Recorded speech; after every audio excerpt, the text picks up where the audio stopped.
हम लोग भक्ति रसामृत सिंधु ग्रंथ से पढ़ रहे हैं।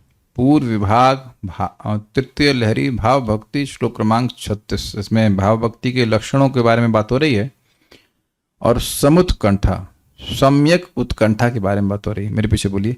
समुत्कंठा निजाभिष्ट लाभाय गुरुलुब्धता। समुत्कंठा निजाभिष्ट लाभाय गुरुलुब्धता। समुत्कंठा निजाभिष्ट लाभाय गुरुलुब्धता। समुत्कंठा निजाभिष्ट लाभाय गुरुलुब्धता। लब्धता नहीं, आपने बोला नहीं, मैं बोल रहा हूँ लब्धता नहीं है, लुब्ध। लुब्ध मीन्स लोभ। यस, लोभ नहीं, लुब्ध मतलब लोभ। लोभ, लुब्ध इज नॉट अट्रैक्शन, लुब्ध मीन्स लोभ। ओके,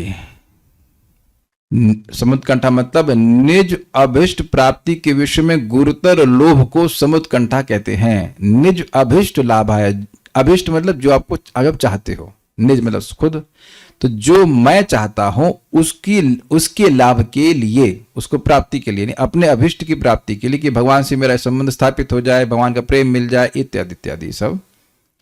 गुरु लुब्धता, गुरु मतलब होता है हैवी, ज्यादा सेंस में, और लुब्धता मतलब लोभ। अत्यंत प्रबल लोभ को समुत्कंठा कहते हैं। ये उत्कंठा शब्द किसी को समझ में आता है?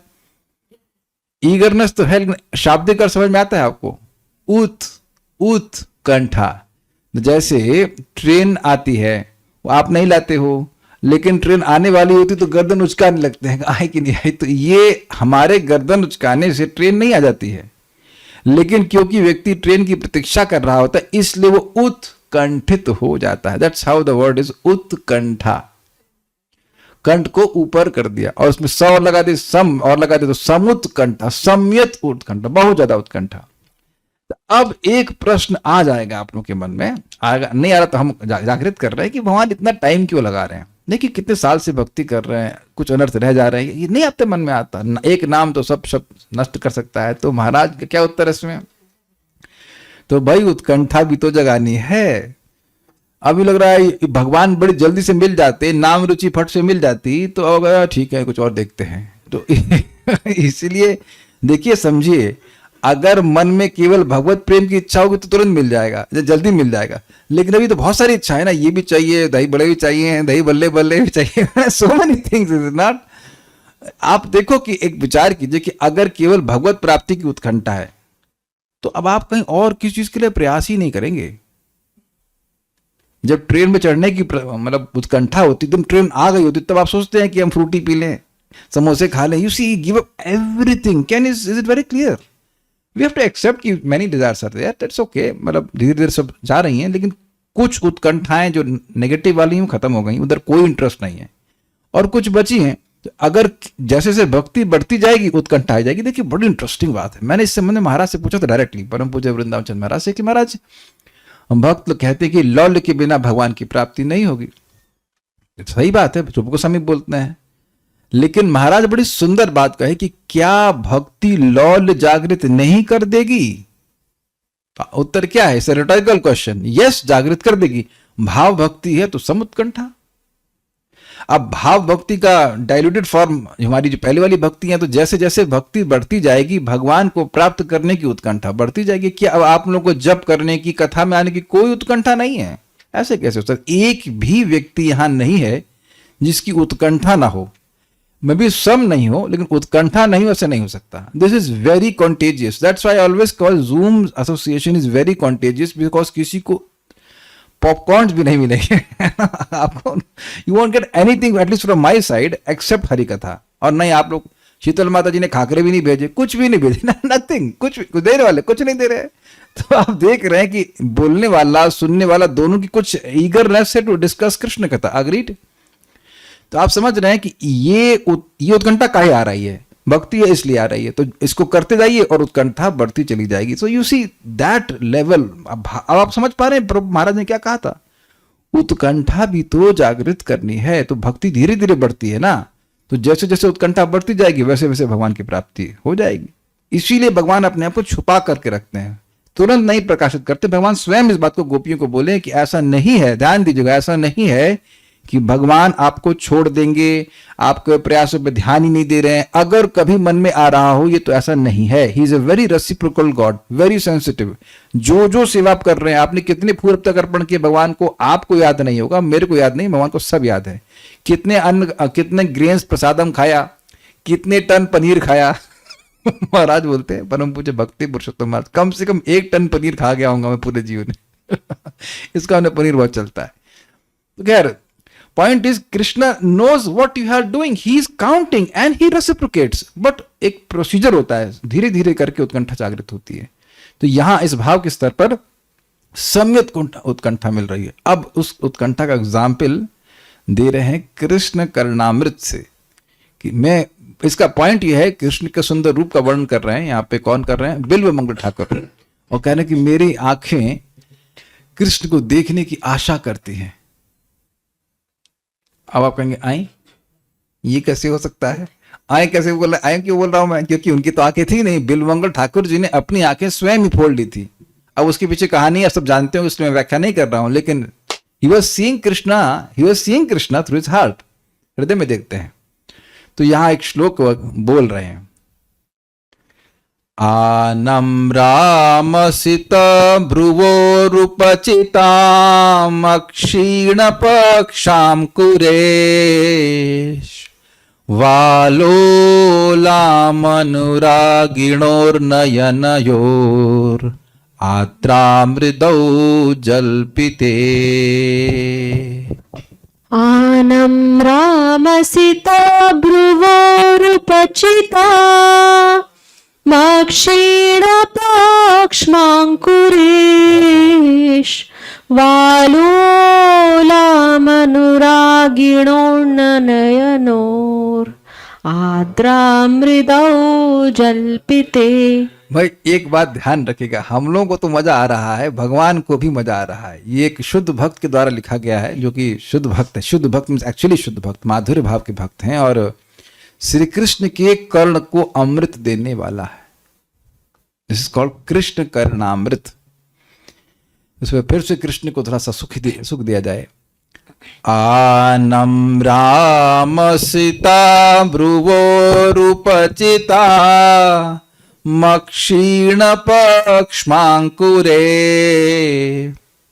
वालोलामनुरागिणोर्नयनयोर आद्रामृदौ जल्पिते।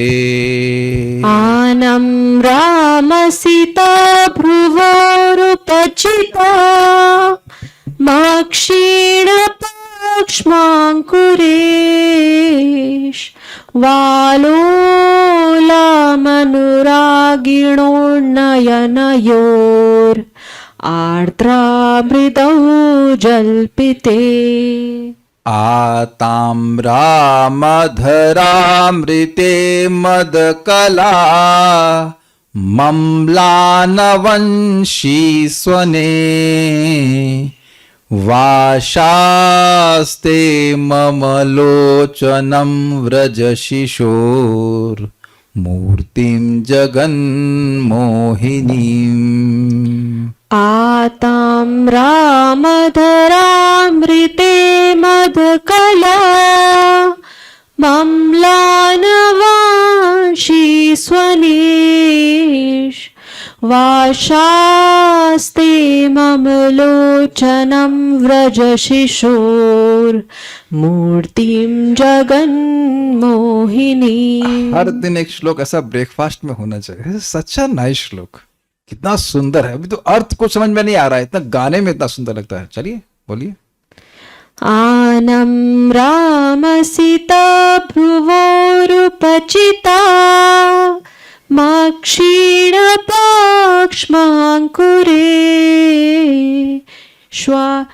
वालोलामनुरागिणोर्नयनयोर आर्द्रामृदौ जल्पिते। आनम्रामसिता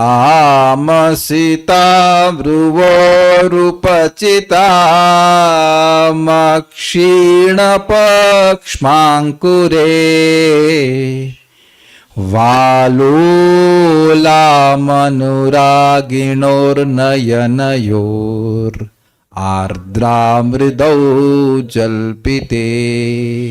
आताम्रामधरामृते मदकला मम्लानवांशी स्वने वाशास्ते मम लोचनं व्रजशिशोर मूर्तिं जगन्मोहिनीम्। आताम्रामधरामृते मदकला मम्लानवंशी स्वने वाशास्ते मम लोचनं व्रजशिशोर मूर्तिं जगन्मोहिनीम्। अच्छा ये बताइए कि इस तरह के श्लोकों को गाकर क्या मन में कुछ लोभ नहीं हो रहा है कि कृष्ण कर्णामृत को भी पढ़ना चाहिए, जबकि कोई आइडिया नहीं उसका, लेकिन इस सो स्वीट। हम इसका अर्थ पढ़ करके फिर एक बार बोलेंगे इसको, पहले अर्थ समझ लेते हैं। So sweet actually. पहले अनुवाद देखते हैं। समुत्कंठा का उदाहरण कृष्ण कर्णामृत में इस प्रकार है। मैं वृंदावन के उस बालक का दर्शन पाने के लिए उत्सुकता पूर्वक प्रतीक्षा कर रहा हूं। दर्शन पाने के लिए कौन उत्सुकता पूर्वक प्रतीक्षा कर रहे हैं? जिनकी आंख नहीं है, जिनकी आंख नहीं है। So he seeing with the eyes of love.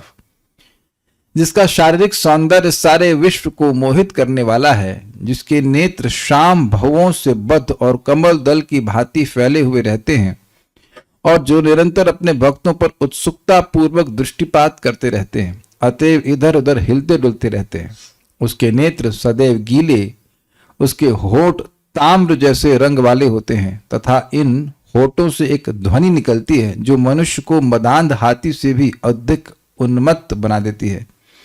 मैं उसका दर्शन वृंदावन में उत्सुकता से करना चाहता हूं। This is समुत्कंठा। वृंदावन में करना चाहता हूं, मतलब वृंदावन कृष्ण के प्रति आकर्षण है। मम लोचनम, स्पष्ट है, मेरा नेत्र। आनम्र असित भ्रुवौ उपचित अक्षीण पक्षाम कुरेशु। आनम्र, नम्र मतलब होता है ना झुका हुआ, तो आनम्र मतलब जो अच्छे से झुका हुआ है। ठीक है, समझ में आ रहा शब्द? असित का मतलब होता है श्यामल। असित कृष्ण शायद नाम सुना होगा। असित कृष्ण एक भक्त का नाम था, श्यामल कृष्ण। भ्रुवो मतलब भौवें वाले, यानी कि भगवान की भौवें थोड़ी झुकी हुई हैं या नेत्र भी झुके हुए हैं। ठीक है। उपचित अक्षीण, घनी और न क्षीण होने वाली, पक्षमांकुरेशु, पलकों के अंकुरों वाले वाले। ये क्या है? पलक पे अंकुर कहां होता है? जरा लैंग्वेज समझिए। चलिए कोई गैस करिए, पलक पे अंकुर क्या होता है? पलकों के जो बाल हैं वो अंकुर जैसे नहीं होते हैं। कभी स्प्राउट्स नहीं खाया आपने? तो भगवान के जो नेत्र है वो कमल के समान है, और कमल का अंकुर जो है उनके पलक के बाल है। क्या तो भाई काव्य है, अद्भुत काव्य है ना? सोचने वाली बात। मैंने इसलिए बोला ना, संस्कृत जब तक इस श्लोक की नहीं देखी जाएगी आप उसको रियली रिलेट नहीं कर पाएंगे। अक्षी और उसके बाद जो भौवें हैं वो भी बड़ी घनी घनी है। क्षीण मतलब कमजोर से, जैसे मेरी भौवें बहुत कम है, कुछ लोगों की भौवें होती ही नहीं है, तो कुछ लोगों की भौवें बड़ी मोटी मोटी होती है। तो भगवान की भौवें जो है वो खूब घनी है। कुछ लोगों की ऐसे चाइनीज लोगों की होती है, यहाँ शुरू होती है खत्म हो जाती है, तो ऐसी नहीं है भौवें भगवान की, बहुत घनी भौवें। अक्षीण मतलब जो क्षीण नहीं होती, लेकिन घनी है तो पूरी घनी ही है। समझ पा रहे हैं आप बात? ठीक है। फिर कह रहे हैं आलोल। आलोल मतलब चंचल और अनुरागिणों नयन, प्रेम से भरे। भगवान के आंखें जो नेत्र हैं वो नेत्र कमल बहुत चंचल हैं। भगवान श्री कृष्ण कभी सीधे नहीं देखते, कभी इधर देखेंगे, कभी उधर देखेंगे, कभी यहां देखेंगे, कभी वहां देखेंगे। यही है, कॉन्स्टेंटली चंचल आंखें उनकी हैं। और न सिर्फ चंचल हैं अपितु अपने भक्तों के प्रति अत्यंत अनुराग से। अनुराग का मतलब क्या होता है? देखिए, राग मतलब अटैचमेंट और अनु मतलब निरंतर अटैचमेंट। देखिए, समझने का प्रयास कीजिए। अनुराग के स्तर पर भगवान कभी बोरिंग नहीं लगते, और देखे जा रहा है, देखे जा रहा है, देखे जा रहा है, देखे जा रहा है, वो ever fresh, ever fresh, ever fresh, ever fresh. ऐसे ही भगवान, इसीलिए अनुवाद में रखा है, प्रभुपाद जी का अनुवाद एक्चुअली में लिए हैं, भगवान अपने भक्तों को देखने के लिए उत्सुक हैं। See you will be eager if you never get bored, है ना। तो अब ये भगवान का अपने भक्तों के प्रति अनुराग है। जिस भक्त को देख रहे हैं उसको देखकर तृप्त नहीं हो रहा है। This is so nice. और चंचल है, इधर उधर देख रहे हैं, अपने भक्तों को देख रहे हैं। Is very eager to see Krishna, his devotees अपने भक्तों को देखना चाहते हैं, कहां है मेरे भक्त का। Very nice. नेत्र, नयनो शब्द यहां पर है द्विवचन में, मतलब दो नेत्र भगवान के हैं। फिर कह रहे हैं आद्रे, स्नेह से भीगे, और मृदव यानी कोमल, जल पीते, मधुर वचन बोलने वाले हैं। वैसे आद्र शब्द जो है वह आप इधर भी लगाएंगे, आंखों में भी लगाएंगे। भगवान अनुवाद में ऐसे रखा गया तो वैसे भी रख सकते हैं कि इस एक अर्थ है कि स्नेह से दोनों चीजें भीग सकती हैं। स्नेह से भगवान की वाणी भी भीगी हो सकती है और स्नेह से उनकी आंखें भी भीगी हो सकती हैं। ये देखेंगे कि देखा होगा कि उसे बहुत बार मजदूर लोग होते हैं बेचारे, धूप में काम करते हैं, आंखें सूखी रहती हैं, जो पानी रहता है ना सूखा रहता है, गर्मी में हो जाता है ऐसे लोगों का। लेकिन भगवान की आंखों में भक्तों को देख करके जो स्नेह है उसकी वजह से भगवान की आंखें भीगी। एक और वो जो वचन बोलते हैं वो सिक्त हैं, सिक्त समझते हैं, वो स्नेह से सिक्त हैं, भीगे, सोक्ड विद अफेक्शन अगर कह लीजिए। तो भगवान के जो शब्द हैं वो भी अत्यंत कोमल हैं और अत्यंत स्नेह से भीगे हुए हैं। या कह लीजिए स्नेह से भीगे हैं इसलिए कोमल हैं। अच्छा ये बताइए कि कड़े शब्द बोलने का कोई अनुभव नहीं है आप लोगों को? किसने आज तक कभी किसी को कोई कड़ा शब्द नहीं बोला है? हाथ खड़ा करो, देखें तो कोई यहाँ पर परमहंस प्रहलाद महाराज की डायनेस्टी में कोई आ गया? ठीक है, तो ठीक है। अच्छा किसने आज तक कभी कोई कड़ा शब्द नहीं बोला, सुना है? ये भी दोनों बात सुनी। तो आप कड़ा समझते हो, सॉफ्ट समझते ही नहीं है। आप देखिए ना, कोई बोले आइए बैठिए, ऐसे इनके लैंग्वेज बोलेंगे खुरचुंडी, है ना, बैठिए, जैसे वे रेस्पेक्टफुल। और भी होता, जब हृदय में स्नेह होता है तो वाणी में आ जाता है।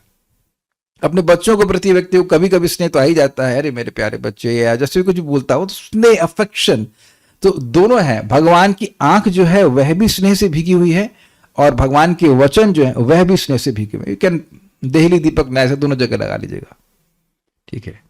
कोमल, कोमल, जल पीते, जल समझते हैं, बोलना, मधुर वचन बोलने वाले।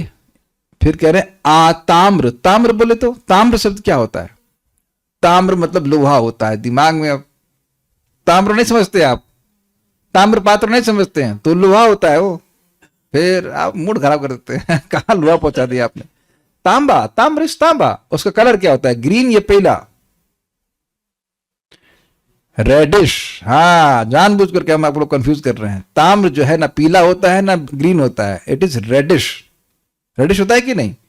अब उसमें आ लगा दीजिए तो आ मतलब और ज्यादा, तो आ ताम्र यानी कि बहुत अधिक लालिमा युक्त अधरामृते। स्पष्ट समझ में आ रहा है? भगवान के जो होठ हैं वो अत्यंत लाल हैं, तो इसलिए कह रहे आताम्र अधरामृते, लालिमा युक्त अधरों के अमृत से युक्त, मदकल यानी मदमत और अमलान, कभी ना मुरझाने वाली,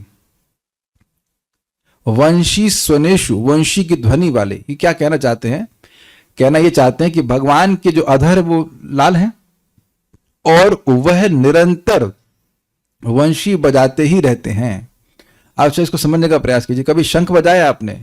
तो शंख बजाएंगे तो पूरी हवा लगती है, उसके बाद मुरझा जाता है, मतलब स्लोली स्लोली डाइज आउट। इसे क्या कहते हैं? Fade away, the sound fades away.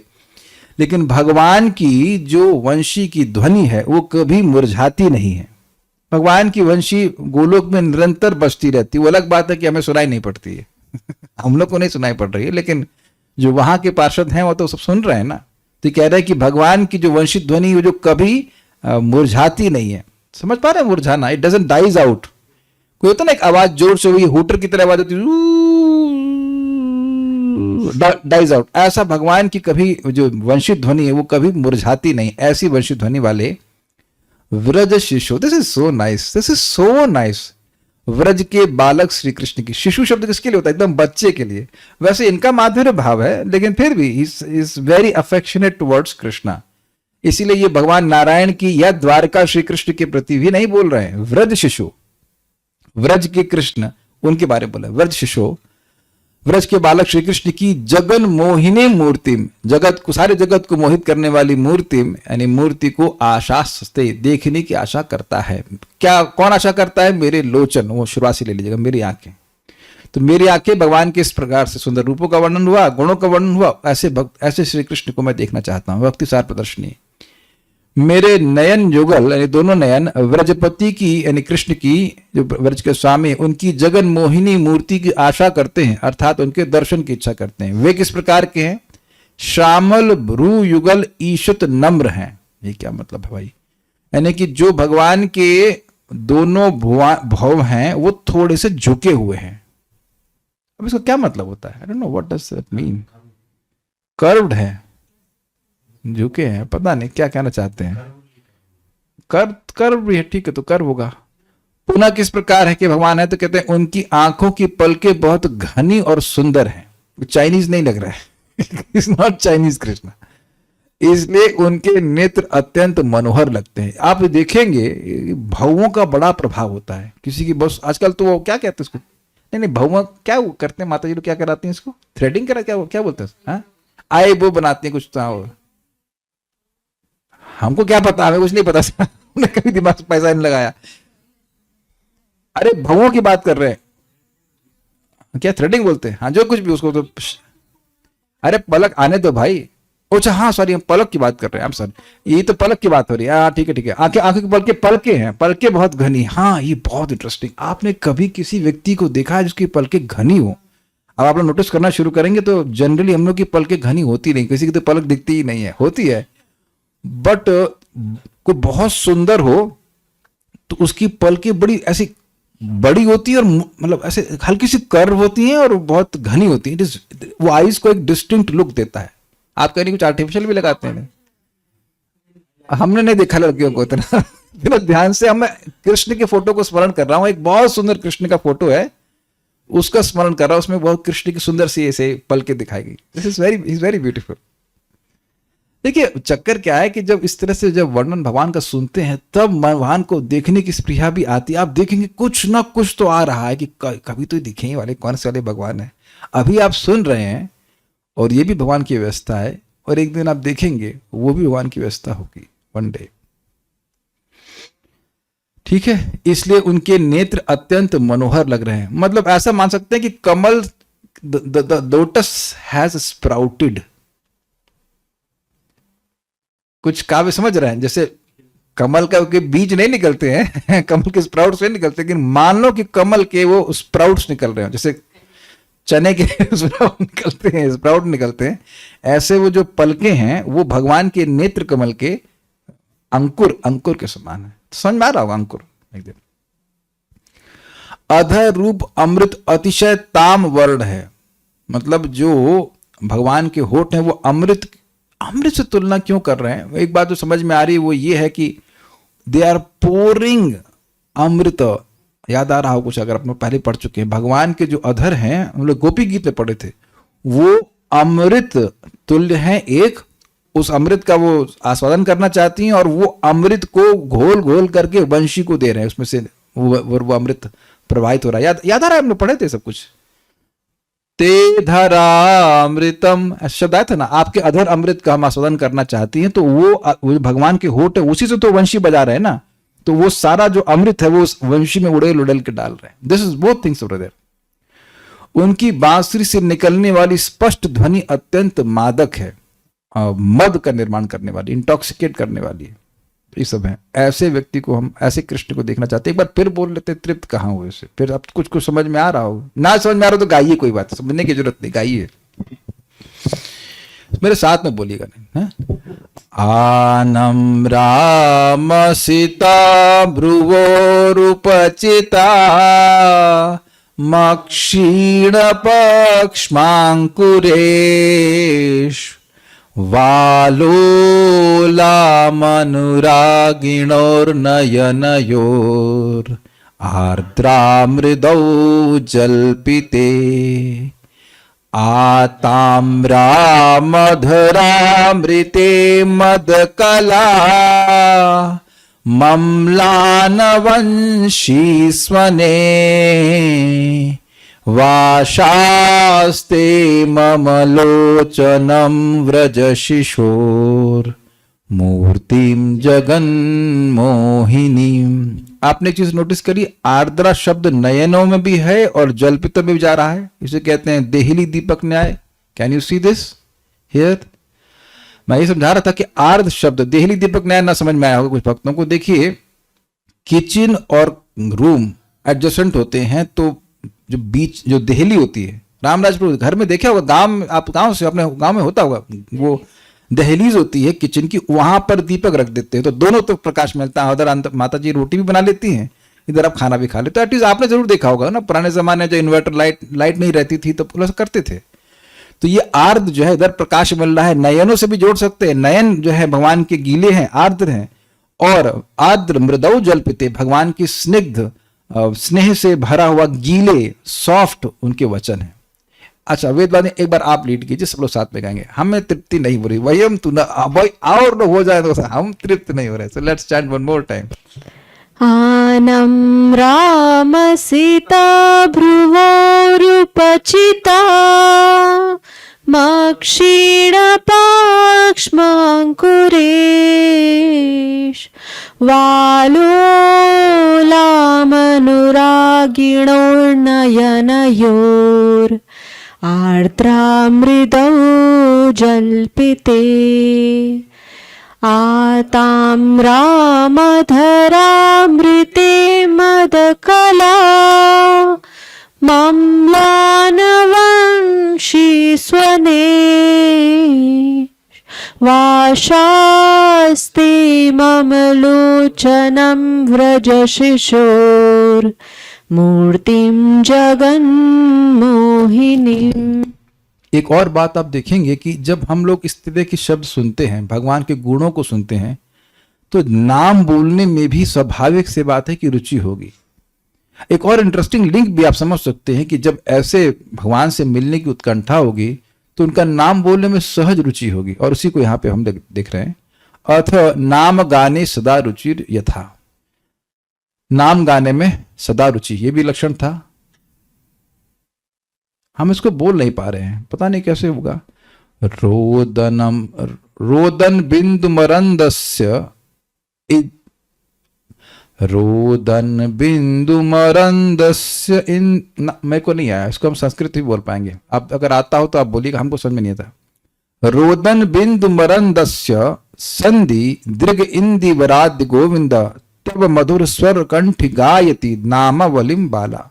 हमको नहीं समझ में आया कि ये क्या है, मतलब कैसे कहा जाएगा, मजा नहीं आया, मतलब गा नहीं पाए। मतलब नाम गान में सदा रुचि का उदाहरण निम्न प्रकार है। हे गोविंद, आज एक बालिका नयन कमल से अविरल अश्रुविंद रूप मकरंद विसर्जन कर मधुरतर कंठ से तुम्हारी नामावली का गायन कर रही हैं। जरा देखिएगा उसका शब्द बड़े अच्छे। हे गोविंद, हे गोविंद। आज बाला, एक बालिका, इट कैन बी वन गोपी, दृक इंदिवर, जिसके नील कमल समान नेत्रों से, दृक मतलब दृष्टि, आंख, और इंदिवर मतलब कमल। तो कमल कैसे है, नेत्र कैसे है, कमल जैसे। उसके रोदन बिंदु, रोदन रूप बिंदुओं का मरंद संधि, मधु बह रहा है। This is really really amazing. रोने का जो आंसू है उसकी तुलना की जा रही है मधु से। भाई आप जानते हैं कि किसी भी फूल में रस होता है, तो कह रहे हैं कि वो जो बालिका रो रही है उसके आंख है कमल के समान, और उससे जो आंसू गिर रहे हैं वो है मधु के समान। बिकॉज ये प्रेम अश्रु है, ये नौकरी ना मिलने के अश्रु नहीं है, या और कोई मटेरियल चीज को प्राप्त ना करने के लिए अश्रु नहीं है। दे आर प्रेम अश्रु, ये आनंद के अश्रु। देखिए, आनंद का अश्रु होगा तो वो ठंडा होगा। जो दुख में रोता है, सही में जब दुख में रोता है तो गर्म आंसू आता है, और जब आनंद में रोता है तो वह ठंडा आंसू। तो जो प्रेम के अश्रु होते हैं वो कभी गर्म नहीं होते हैं। चेक कीजिएगा कि कभी आप अगली बार रोए हैं तो ये प्रेम अश्रु है कि गर्म अश्रु है कि ठंडे अश्रु है। This is very very interesting. और मधुर स्वर कंठी, मधुर स्वर वाले कंठ से तब नामावलिम गायती, तुम्हारे नामों की माला गाती। नामों की माला देखिए, जैसे अभी ये दिखाता हूं, I will understand easy if we have that. Yes, Hare Krishna देख रहे हैं, ये एक माला की तरह गुथा हुआ है कि नहीं? तो यहाँ पे एक की बात है, यानी गोविंद नारायण मुकुंद माधव ऐसे करके अनेक अनेक नाम, जैसे मान लो एक एक नाम फूल के समान है, उनको गूंथ दिया गया, ऐसे भगवान का नाम वो बोल रही है। सो इससे भी समझ में आ रहा है कि एक के बाद एक नाम बोलते जा रहे हैं, तो दिखा रहा है कि नाम में रुचि है।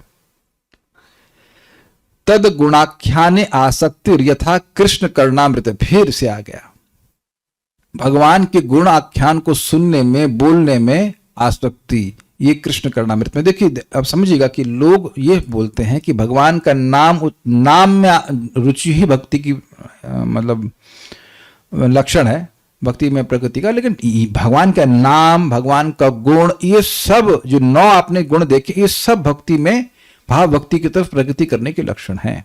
सो डिवोटी में B chanting, may be talking about Krishna, may be hearing about Krishna, अलग अलग प्रकार से भगवान के संपर्क में, तो भी वह भगवान की भक्ति में बढ़ रहा है आगे। ये बड़ा मजेदार है, बहुत मजेदार है। माधुर्यादपि मधुरम मनमथतातस्य किमपि कैशोरम। माधुर्यादपि मधुरं मन्मथतातस्य किमपि कैशोरम। नहीं आया है ना? चापल्यादपि चपलम चेतुवत हरन्ति हंत किम कुर्मः, इतना तो बोल लीजिए। चापल्यादपि चपलं चेतुवत् हरति हन्त किं कुर्मः। नहीं बोल पा रहे तो क्या करेंगे हम? कुछ अलग तरह की ये मीटर्स हैं। अब मुझे लगता है भगवान मुझे पुश कर रहे हैं कि सीखो इनको भी। उसी तरह का था ना वो जो हमने पहले बोला था। कृष्ण कर्णामृत ग्रंथ में भगवत गुण कथन में आसक्ति का विवरण इस प्रकार है। कामदेव के पिता, अभी इसको यहां पहले पढ़ते हैं फिर समझाऊंगा। कामदेव के पिता श्री कृष्ण का मधुर से भी अधिक मधुर एवं चंचलता से भी अधिक चंचल एक अद्भुत केशव रूप मेरे चित्त को हर लेता है। हाय अब हम क्या करें? मतलब चित्त भगवान के गुणों में जा रहा है। अब जरा देख लेते हैं। मनमथ तातस्य, मनमथ मतलब जो मन को मत देता है, और उसके पिताजी। क्या? देखिए इसके लिटरल अर्थ भी है। कामदेव के पिता श्री कृष्ण हैं। अच्छा पिता करता क्या है? बेटे को जन्म देता है। तो उस अर्थ में कृष्ण, श्री कृष्ण कॉन्जुगल फीलिंग्स को, गोपियों में जो कॉन्जुगल फीलिंग्स हैं, जो माधुर्य भाव का फीलिंग्स हैं, जो क्या फीलिंग क्या बोलते हैं हिंदी में, भावनाएं, उसको जागृत करते हैं कि नहीं? तो मनमत के बाप हुए कि नहीं? समझे बात आप लोग? और दूसरा है कि भाई भगवान के बेटे का नाम है प्रद्युम्न, और प्रद्युम्न कामदेव है, वो तो है ही, लेकिन यहां पे जो पॉइंट है वो कह रहे हैं कि मनमथ तातस्य, कामदेव के पिताजी श्री कृष्ण हैं, क्योंकि काम को जन्म देते हैं श्री कृष्ण। कौन सा काम? वो अपने प्रति काम की बात कर रहे हैं, जगत के काम की बात नहीं कर रहे हैं। समझे? लैंग्वेज बड़ी मजेदार थी। मनमथ तातस्य, कामदेव के पिता के अर्थात कृष्ण के माधुर्यात अपि मधुरम, माधुर्य से भी अधिक मधुर, चापल्यात अपि चपलम, चंचलता से भी अधिक चंचल। मतलब अगर मूर्तिमान माधुरता हो उससे भी अधिक मधुर, और अगर मूर्तिमान चपलता हो, चपलता को एकदम सीधे में यही चपलता है, कौन आंटी के नाम के चपलता आंटी, तो चंचलता आंटी, उससे भी अधिक चंचल। किमपि कैशोरम, अद्भुत कैशोर रूप। देखिए किमपि का मतलब है कि अब अनिर्वचनीय, उसका वर्णन आप नहीं कर सकते हैं। उसको अब कहेंगे वर्णन तो कर रहे हैं, नहीं नहीं नहीं नहीं नहीं, केवल दिग्दर्शन कर रहे हैं, कुछ कुछ बोल रहे हैं। He is experiencing but he can't explain it in words. बोला भी गया है कि आंखें देख सकती हैं लेकिन बोल नहीं सकती हैं, और वाणी बोल सकती है लेकिन देख नहीं सकती है। तो कृष्ण के रूप का वर्णन किया कैसे जाए? हम लोग को एक दिग्दर्शन, समझते हैं, दिशा निर्देश दिया जा रहा है कि कृष्ण इतने अद्भुत हैं, सुंदर है। किसी एक अद्भुत कैशोर रूप, चेतः हरति, मेरे चित्त को हर लेता है। हंत, हाय, वत, अरे, किम कुर्मा, हम क्या करें, हम गलत कुछ नहीं कर पा रहे हैं। बेसिकली पॉइंट क्या है कि ये भगवान के सुंदर गुण है कि नहीं? गुण आख्यान में आसक्ति, भगवान के गुण बोलने में आसक्ति है, मतलब छोड़ा नहीं जा रहा है। जब बोल रहे हैं कि हम क्या करें, मतलब हम कुछ नहीं कर सकते। आसक्ति का मतलब यह कि व्यसन बना हुआ है कि भगवान के गुणों को कुछ के अलावा बोलने की कुछ और मन में स्प्रिया ही नहीं। इतना टेस्ट एक्सपीरियंस हो रहा है, ये बात है। देखिए हम लोग भी सुनते हैं, बोलते हैं, फिर लगता है चलो बहुत बोल लिया, कुछ और बोलते हैं, है ना? And this is have to accept, that's how it is. अब एक वक्त बोले प्रभु जी हम दिन भर कृष्ण के बारे में नहीं बोल पा रहे, तो आप बोल भी नहीं सकते इस समय एटलीस्ट। कुछ और भी मन में संकल्प आएगा ना बोलने का, तब ना बोल रहे हैं। तो जब भाव भक्ति पे हो जाएंगे तो कृष्ण के गुण इतने स्फुरित रहेंगे कि व्यक्ति कुछ नहीं बोल पाएगा। तो समझ पा रहे हैं कैसे ये गुणाख्यान में आ सकती है? समझ पा रहे हैं, नहीं समझ पा रहे हैं? कृष्ण के गुण आए ना, मधुर से भी अधिक मधुर है, चपल से भी अधिक चपल है, तो कृष्ण के ही गुणों को बोलते। देखिए, जगत में देखा गया है कि नानियां अपने नाती पोतों के बारे में बोलती रहती है, पता नहीं क्या उनको महिमा समझ में आती है नाती पोते की, लेकिन ये ऐसा कर रहा है, देखो ऐसे चम्मच उठाया उसने, ऐसा keep on speaking like this. हम गलत बोल रहे हैं? कोई अपराध तो नहीं कर रहे, ऐसा देखा गया है, नॉट ऐसा देखा गया है। तो जो चीजें लोग अप्रिशिएट करते हैं उसके बारे में बोलते हैं। तो अब इतना असीमित अप्रिसिएशन है भगवान की स्वीटनेस का, उनकी चंचलता का। जरा विचार कीजिए कृष्ण कैसे भागते होंगे वहां पे। वो just if you can someday see that, you know, भगवान मंथनी स्फोटक क्या, हाँ वही तो, मट्टी के भांडे को फोड़ दिए, उसके बाद सारा मक्खन बह गया, और छोटे छोटे पांव उसमें छप छप करते भाग रहे हैं। सोचिए कितना सुंदर होगा वो। मधुर तो है श्री कृष्ण, एंड हाउ जितने चंचल हैं, तो जो वात्सल्य भाव के भक्त हैं वो देख करके आकर्षित नहीं होंगे इस पे? How much their heart will be drawn by that. या वो कृष्ण भाग रहे हैं और माता यशोदा के पीछे भाग रही है, मोटी मोटी माता, छोटे छोटे Shri Krishna. This is so sweet. आप देखो कि हम लोग केवल फोटो का स्मरण कर रहे हैं तो कितना आनंद आ रहा है, और भाव पर होंगे तो फिर तो आप समझ लें कि उन गुणों में ही मन जा रहा है। हम क्या करें, मतलब हम कुछ नहीं कर सकते, हमारा चित्त तो निरंतर भगवान में ही जा रहा है। दुर्गम संगुनी माधुर से भी मधुर अर्थात अतिशय मधुर। मनमथ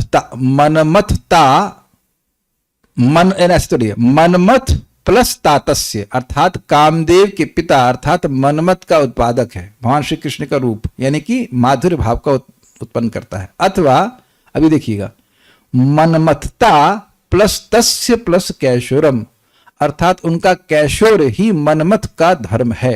ये समझे बात? मनमथता जैसे कहे कुरूपता का मतलब क्या हुआ? कुरूप होने का गुण। तो मनमथता मतलब मन को मथने का गुण। Sanskrit so nice. कुछ आप नहीं, इंग्लिश में नहीं समझ पा रहे होंगे। लर्न हिंदी बाबा, लर्न हिंदी।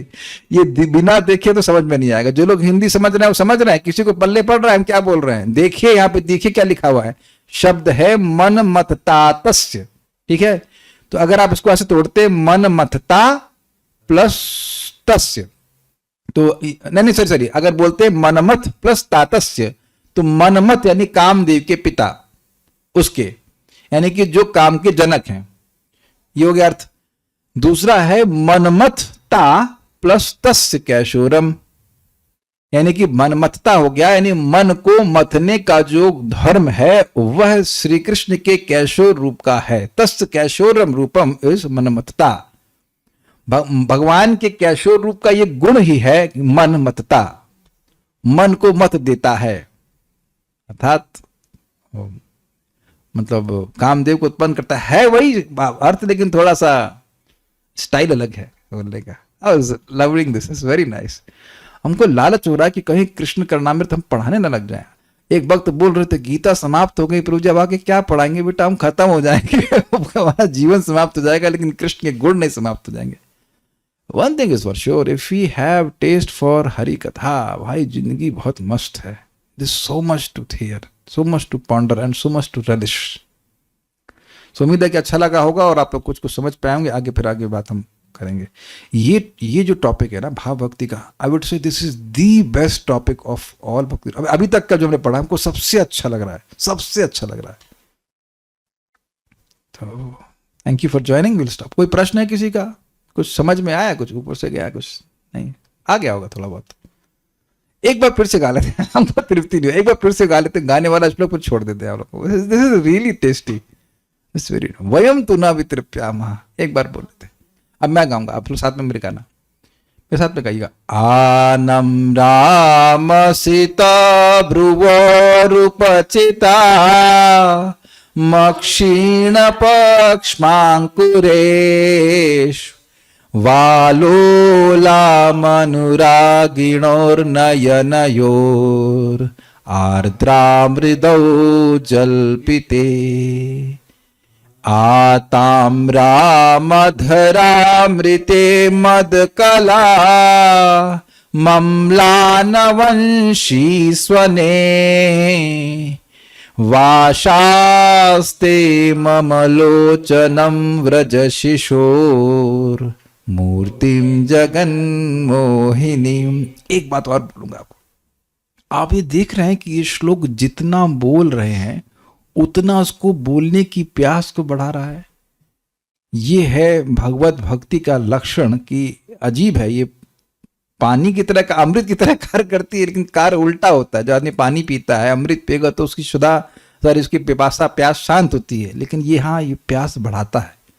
जितना भगवान के गुणों को सुनेंगे उतना ही गुण को सुनने की, बोलने की इच्छा और बढ़ जाएगी। This can be experience. This is so nice shlokas. Okay, so will stop now. Thank you. Shri भक्ति स्वामी सिंधु की जय, श्रील प्रभुपाद की जय, निताई गौर प्रेमानंदे। अनूप प्रभु जी।